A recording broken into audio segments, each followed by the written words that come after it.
How to fix voicemail notification not working in Redmi Note 13. So let's start the video. First of all, turn off Do Not Disturb mode. For turning off your Do Not Disturb mode, swipe down to your control center and here you can check your Do Not Disturb mode turn on or off. If you turn on Do Not Disturb mode, then turn it off. After that, restart your device. For restart your device, press and hold volume up button and power button at the same time. And swipe up to power off your device and then turn back on. After that, open settings and then scroll down and click on apps. And then click on manage apps.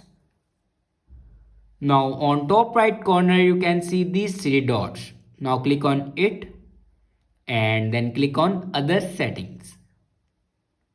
Now click on reset app preferences and click on reset apps. After reset the app preferences, your problem will be fixed. I hope this video is helpful for you. Thanks for watching.